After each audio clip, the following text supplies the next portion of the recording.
It's been 25 years since The Phantom Menace was first released, but did you know it could have looked very different to what we got? Before it was known as The Phantom Menace, Episode 1 was simply called The Beginning. Originally, Naboo was called Utapau, but the people of Utapau were known as the Naboo, and the city of Theed was also called Oxen in this draft. Instead of 2 Jedi Knights being sent to settle the dispute, it is just Obi-Wan, as Qui-Gon only shows up later in the story. Obi-Wan is described as being about 30 years old, wears all black, similar to Luke in Episode 6, and is a Jedi Knight rather than a Padawan. For the Nemodians, they were meant to be CGI and designed to look more like battle droids, but this was changed due to cost reasons. It's a Cinderella moment. It fits. Their design was then reused for the Geonosians in Episode 2. The Nemodians even spoke their own language, with subtitles, rather than speaking with a Chinese accent. What? What did you say? Rune Hako knows much more about the Jedi than he does in the film.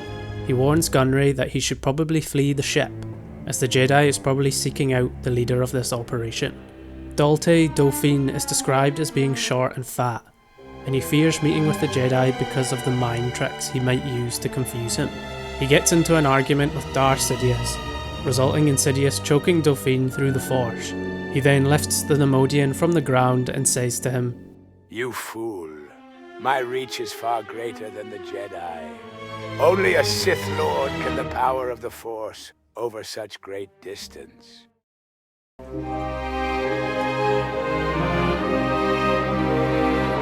On Utapau, since Qui-Gon doesn't appear till later, it is Obi-Wan who rescues Jar Jar. Jar Jar speaks normal English, but is very childlike and emotional. Singer Michael Jackson wanted to play Jar Jar Binks, but the role went to Ahmed Best, which definitely was a better choice, even if you don't like Jar Jar as a character. The leader of the Gungans, Boss Nass, is known as Governor Nass, and he also speaks normally. Nass agrees to help Obi-Wan contact the Naboo using the Gungan comlink. He pushes a button and then the entire dome becomes a screen filled with static as the communications have been disrupted. Throughout the meeting, fish slip through the room's organic wall. A young Gungan is responsible for gathering them up and throwing them through the membrane again. Nass says that a skilled Gungan navigator could navigate his way through the core, but no Gungan has done that in his lifetime. Like in the film, Jar Jar is recruited to navigate the core for Obi-Wan, although he has to use a mind trick to convince Jar Jar that he will make it through the core safely. The mind trick wears off fast and Jar Jar panics again once they leave the city in the sub. For the actual invasion of Oxen, the droid army approaches the city undetected. When Newt Gunray gives the order, they launch a full-scale assault. Sidious reveals that Amidala must have an unfortunate accident once the invasion is complete. Gunray doesn't like this idea as he thinks he will need the Queen to keep the masses in line. Sidious believes the droid army will be enough to control the people. This reflects the method that the Empire later achieves to take control over the galaxy. Meanwhile, Jar Jar and Kenobi are attacked by the OP-Sea Killer that shoots paralysing spitballs at the sub. Obi-Wan uses the Force to keep the Gungan relaxed and calm. They reach the city just before the Federation's army does. A group of Naboo guards escorts Obi-Wan and Jar Jar to the palace. The tension between the Gungans and the Naboo is obvious, as a guard tells Jar Jar he must wait outside. Inside, Kenobi convinces the Queen to flee before the invasion begins. A group of Naboo police, which is what the security forces are called in this draft, are completely wiped out when they try to defend the city. The Queen's starship is not in a hangar, but instead is hidden beneath a large fountain, and rises from the water when needed. According to Panaka, the ship has a cloaking device and a few weapon systems. The Queen tries to prevent Jar Jar from entering her ship until Obi-Wan intervenes, but she insists that the Gungan be kept in the droid hold. When the astromech droids try to fix the ship, they are defended by Naboo guards in the ship's gun ports. Some of these gun ports are destroyed by the droid fighters. Just like in the film, R2 is the only astromech to survive. The battle droid 00M9 is featured more in the original script, and it is him that informs Darth Sidious of the escape. He reveals that 5 ships attempted to break the blockade and 4 were destroyed. Sidious suspects the 5th to be the Queen's ship, and he informs the Nemodians that he will be dispatching Darth Maul to assist them in finding her. Originally, Darth Maul talked a lot more and looked more frightening. But this was changed because George Lucas thought he was too frightening. His original appearance was later used for Mother Talzin and the pawns seen in Episode 3.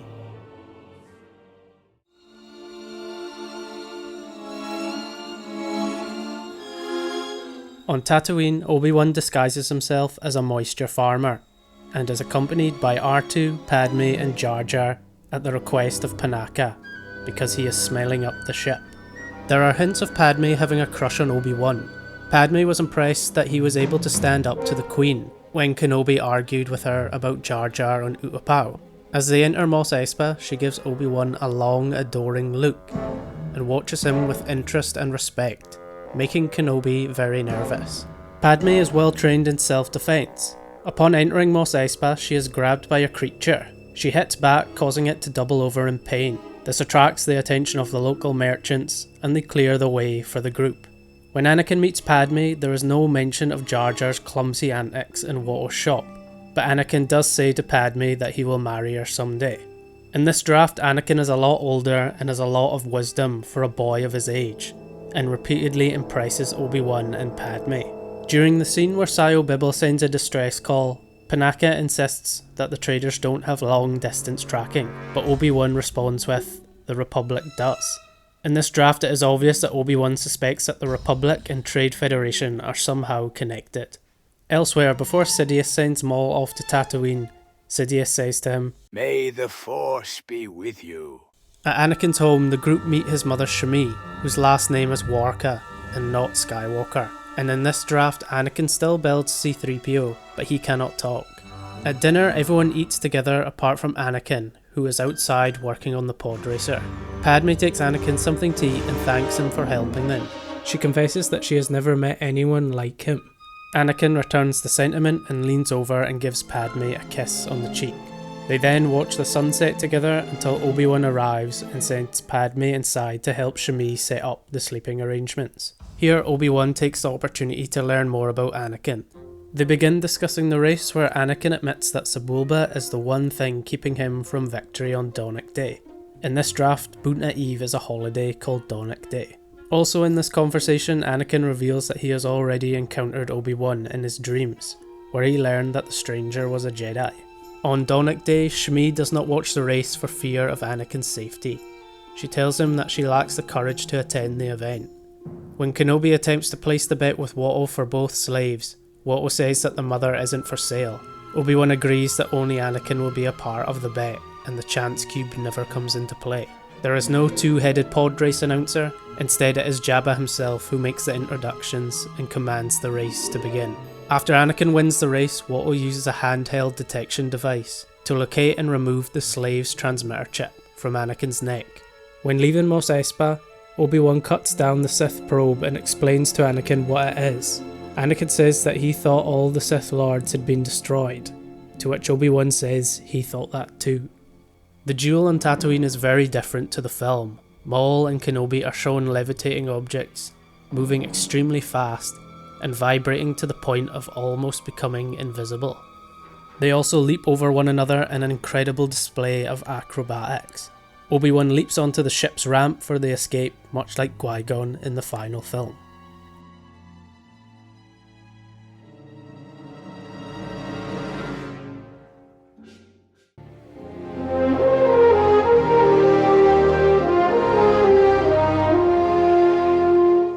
On Coruscant, we finally meet Qui-Gon Jinn, who's standing alongside Palpatine and Chancellor Valorum on the landing platform.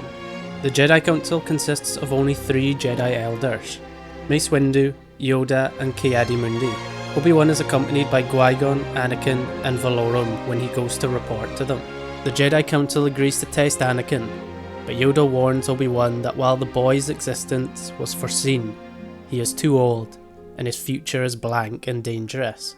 Qui-Gon takes Anakin to the tower for testing, while Obi-Wan stays back with the Elders. There is no mention of the Chosen One prophecy, and there is no mention of midichlorians in this draft. The Senate scene occurs directly after the scene on the landing platform, and it is a little different to the film. Jar Jar is present in the Senate box, but Queen Amidala, Palpatine and Panaka keep their distance from him. In order for Palpatine to bring attention to his box, He presses a button on his desk, and several lights on a very big board behind Valorum light up.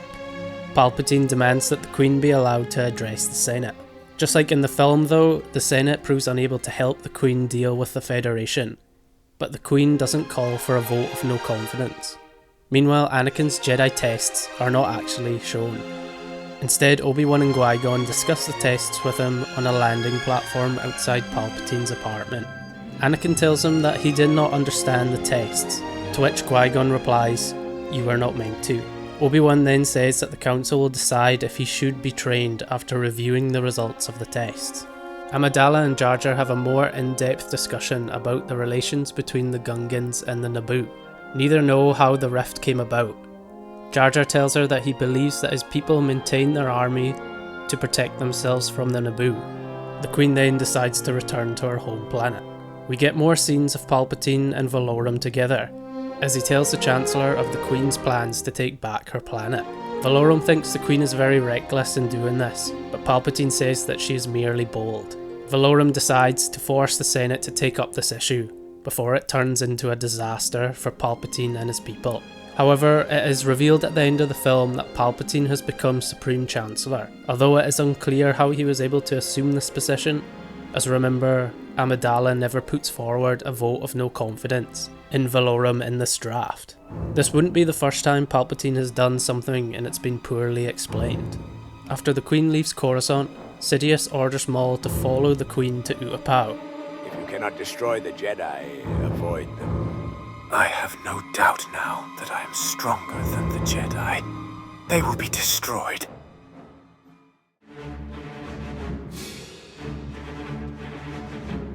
Just like in the film, Amidala calls upon Jar Jar for help. He is reluctant at first because he fears he will be executed, but agrees after Anakin promises to defend the Gungan.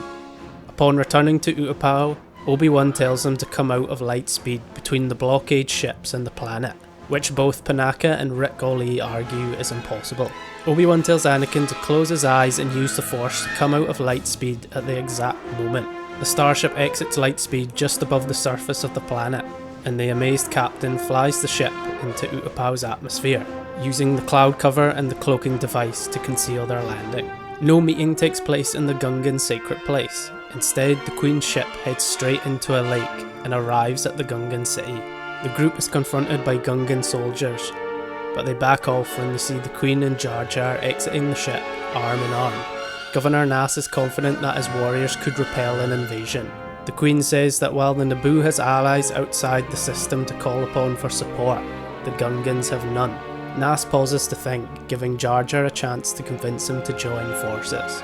Elsewhere, Sidious actually travels to Utapau. He meets with Newt Gunray on a hidden landing platform behind Oxen, and tells Gunray that Amidala has returned to her home planet. Gunray assures him that the Queen's ship has been destroyed in a crash, but Sidious remains skeptical. The heroes plot the battle against the droid army in a Gungan war room. As in the film, while the Gungans draw the droid army away from the city, Panaka will lead the Naboo police, guards, and any freedom fighters he can to infiltrate the city. By the time the Gungans engage the droid army, the Jedi and Panaka's forces are positioned on a rocky outcrop overlooking the battlefield. The plan as revealed here requires Obi-Wan and Qui-Gon to activate a shield generator to protect the Gungans from aerial attacks, while Panaka and his troops capture the palace. The heroes meet with a small group of rebels prior to the final battle. This meeting takes place in a hidden rebel headquarters. During this scene, Padme steps forward and reveals she is the real Queen. The heroes plan to attack Oxen's central hangar and reclaim their starfighters. During the meeting, it is Anakin that suggests that the freedom fighters find a way to disable the control system that broadcasts commands to the droid army. According to Panaka, this course is unwise, and he says that the droid army have a hidden backup system somewhere in Oxen. After this meeting, Anakin and R2 enter the droid storage area within the hidden base. Here they discover several battle droids that have been disabled by the rebels, and R2 removes a chip from the droid's severed head. They use this chip to locate the main droid controls, which are hidden in a command spacecraft parked on a nearby platform. Anakin and R2 slip away from the rebel base, and they find the spacecraft well defended by battle droids. They are able to sneak into the hangar when R2 fires a flare from his head into fuel tanks, which explode, causing a distraction. Anakin finds the hangar full of Naboo starfighters, as well as a row of Trade Federation ships that look similar to the Millennium Falcon. R2 continues to launch flares into the hangar, which ricochet and disrupt the guards. When the battle droids come looking for the culprit, R2 falls into a junk heap and pretends to be out of service. Anakin is entered into a computer room inside the Trade Federation starship. He pulls a panel from one of the consoles and begins replacing the computer chips. However, the Trade Federation will only resort to this backup system if the main controller aboard one of the blockade ships is somehow destroyed. After exiting the ship, Anakin and R2 are cornered by battle droids. As the droids escort Anakin to a holding area, an explosion distracts the battle droids. Anakin then leaps onto the back of the nearest droid, knocking him into the next droid, ultimately creating a domino effect.